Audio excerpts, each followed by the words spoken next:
Ok, alors aujourd'hui j'ai décidé de vous parler de la prise de cet objet-là, le palonnier. Alors euh, en ski nautique classique, vous savez, vous avez trois disciplines, le slalom, les figures et le saut. Et au fond, trois manières de prendre le palonnier. Alors si en bi, on a globalement une manière, hein, c'est de prendre le palonnier de façon normale, c'est-à-dire les deux mains dans le même sens et ce que l'on appelle nous en pronation, hein, c'est-à-dire on va prendre, voilà, par l'opposé de la prise en supination, on passe par en dessous.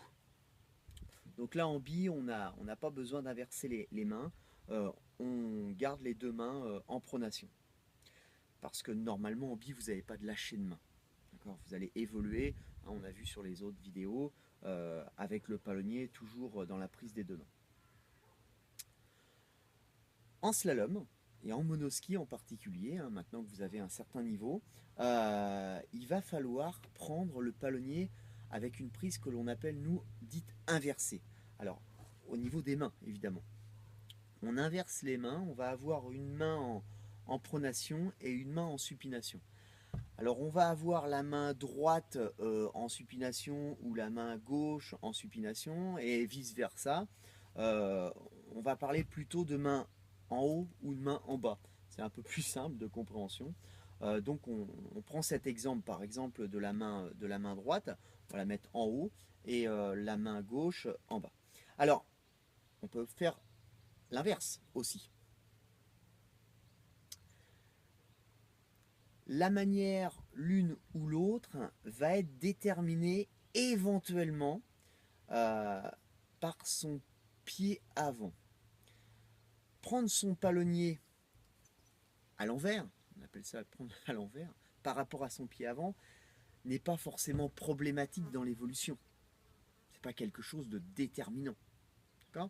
Mais si on peut le prendre assez rapidement, dans la bonne manière, c'est mieux. Alors c'est mieux pourquoi? Déjà, je vais vous dire quelle manière on le prend par rapport à quel pied. Si on est pied gauche avant, hein, je prends un exemple, on va avoir plutôt la main droite en haut et la main gauche en bas. Donc la main droite en supination, la main gauche en pronation. Évidemment, si on est pied droit en avant, on va avoir l'inverse, c'est-à-dire la main gauche en haut et la main droite en bas. On revient sur notre pied gauche. Alors, pourquoi le prendre de cette façon? Ça va faciliter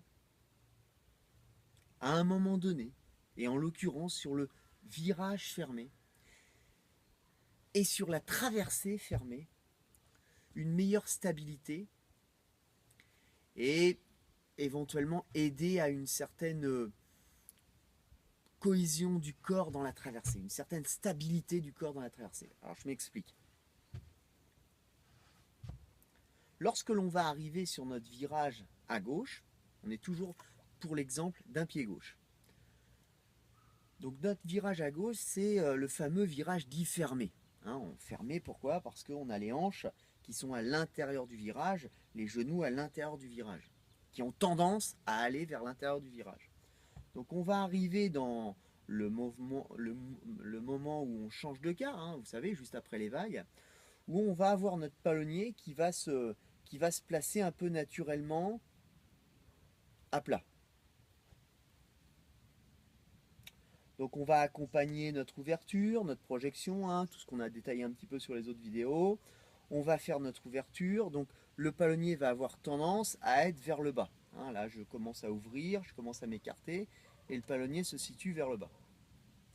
Pour l'instant, qu'il soit comme ça ou qu'il soit comme ça ne change pas grand-chose. Lorsque l'on va faire notre virage, évidemment, ça ne va pas changer grand-chose non plus. Là où ça va intervenir, ça va être dans la fermeture. Là, on va fermer avec un palonnier vers le bas qui va s'inscrire tout de suite dans un mouvement ici.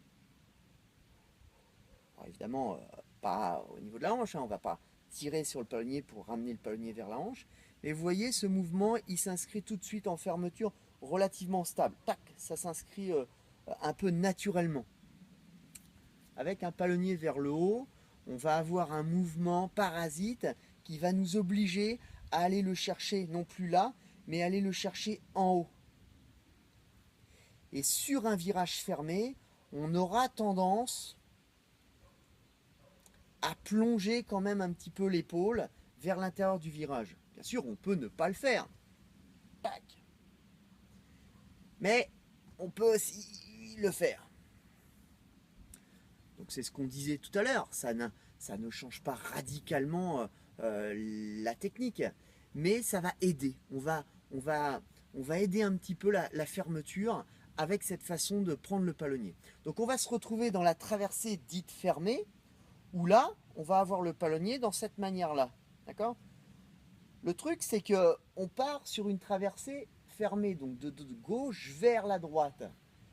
Et là, normalement, la traction, l'opposition, toute la tension se répercute un peu dans le bras opposé, même si dans une évolution, on pourra voir dans les prochaines vidéos, on a des différentes techniques qui vont éventuellement tourner un petit peu les épaules face au bateau, tout ça. Bon, pour l'instant, on se focalise sur une base. On a quand même la traction dans le bras extérieur. Faut quand même donner de l'angle, faut quand même s'opposer, hein, même si maintenant tendance à dire on tire plus, on donne de l'angle. Bon, dans les traversées, il faut quand même y aller un petit peu quand même. Hein. Donc on a cette tension dans le bras extérieur. Et il est vrai que l'on